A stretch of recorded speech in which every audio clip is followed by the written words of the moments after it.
Então, gente, eu fui desafiada pela Priscila a estar fazendo um vídeo por eu não me envergonho da palavra. E aqui estou eu. Vou ler 2 Samuel 12, de 1 a 7, que diz o seguinte: E o Senhor enviou a Davi o profeta Natã. Ao chegar, ele disse a Davi: 2 homens viviam numa cidade. Um era rico e o outro pobre. O rico possuía muitas ovelhas e bois, mas o pobre nada tinha, senão uma cordeirinha que havia comprado. Ele a criou, e ela cresceu com ele e com seus filhos. Ela comia junto dele, bebia do seu copo até dormia em seus braços. Era como uma filha para ele. Certo dia, um viajante chegou à casa do rico, e este não quis pegar uma de suas próprias ovelhas ou de seus bois para preparar-lhes uma refeição. Em vez disso, preparou para o visitante a cordeira que pertencia ao pobre. Então Davi encheu-se de ira contra o homem e disse a Natã: Juro pelo nome do Senhor, que o homem que fez isso merece a morte.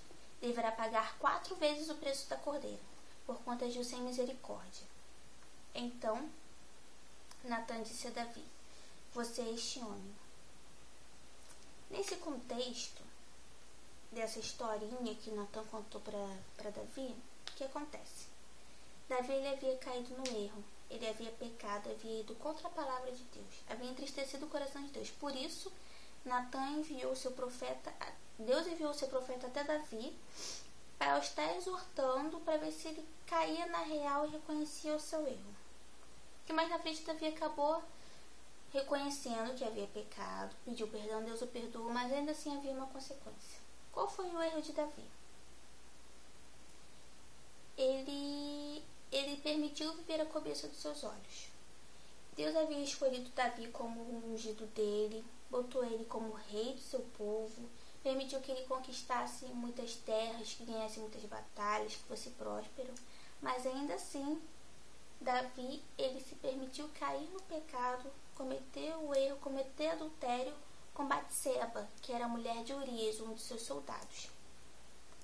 Só que para toda ação existe uma reação, para todo pecado existe uma consequência. Para toda semente plantada, há um fruto a ser colhido. Quando Davi ele caiu com Batseba, ele acabou engravidando ela. Quando ele soube dessa gestação, ele ficou meio desorientado, porque ele soube que com essa gestação, o erro, o pecado dele viria à tona, viria o conhecimento das pessoas. E no impulso, ele tentou encobrir o erro dele. No momento de desespero, ele tentou algumas coisas, não obtendo sucesso. E por fim, ele resolveu matar Urias, o marido de Batseba. Ele mandou Joabe colocar Urias na frente de guerra, num momento muito crítico, tenso da batalha. E com isso, Urias veio a morrer. O que Deus quer dizer com essa palavra aqui pra gente? Que não adianta você cometer o erro e ficar quietinho e achar que ninguém vai saber. Porque por mais que as pessoas ao seu redor não vejam, não saibam, não tenham conhecimento, Deus sabe. Ele é onipotente, ele é onisciente, ele sabe de todas as coisas. Ele sonda os corações, ele conhece o que está em oculto. E nesse contexto aqui também, apesar de Davi estar errado, quando Natã veio com essa representação para Davi, ele julgou o homem que assou, preparou uma cordeirinha para a refeição. Ele julgou o erro do outro quando ele estava no erro. Em Mateus 7, 3, diz o seguinte: Por que você repara no cisco que está no olho do seu irmão e não se dá conta da viga que está em seu próprio olho? Isso é algo muito sério, porque tem muita gente que diz viver a palavra, que diz viver o evangelho, que diz ser uma pessoa segundo o coração de Deus, mas que está todo errado, está como Davi, errando e tentando encobrir seu erro. E ainda de estar cometendo esse pecado, de estar no erro, tentando esconder das pessoas, pensando que Deus não vai ver aquilo, ainda julga o irmão que também está errando, que também está pecando.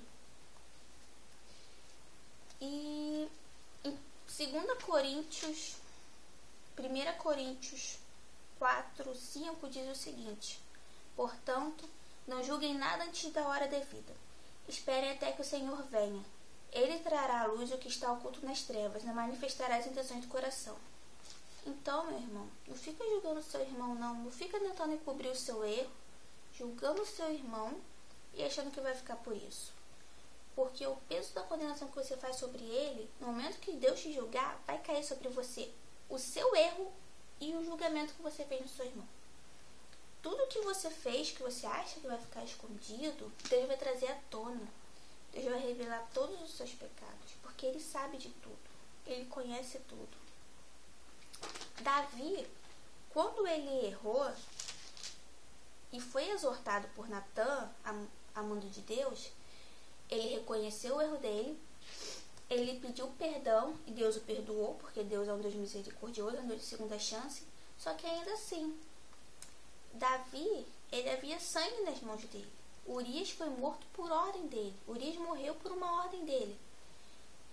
E Deus, ele é um Deus de justiça. Ele não poderia deixar que isso ficasse por isso mesmo. Tanto que Deus disse que a espada nunca se afastaria da família de Davi. E foi o que aconteceu. O filho que ele teve com Batseba, Deus permitiu que a criança adoecesse e viesse a morrer. Como uma consequência, não uma consequência, como uma correção do pecado dele. Então, eu acho que quem vive no pecado e tenta encobrir o erro, e ainda julga o irmão que está errando também, está cometendo um pecado muito sério. Porque está indo contra vários princípios da palavra, está indo contra várias coisas que Jesus ensinou, contra várias coisas que Deus usou seus profetas para estar nos ensinando. Então se arrependa enquanto ainda há tempo, busque a Deus, peça perdão, aceite a correção dele e aceite o renovo dele, porque Deus é um Deus misericordioso, Ele é um Deus de segunda chance, Ele é um Deus amoroso, um Deus que Ele deu o filho dele para salvar a gente. Então, Ele nos tem como filho, então o que nós chegarmos a Ele, pedirmos como filho, Ele não vai negar. Então pede perdão enquanto ainda há tempo, pede perdão enquanto Deus não resolveu te julgar, não resolveu lhe dar a medida que lhe cabe. Pensa bem enquanto ainda há tempo.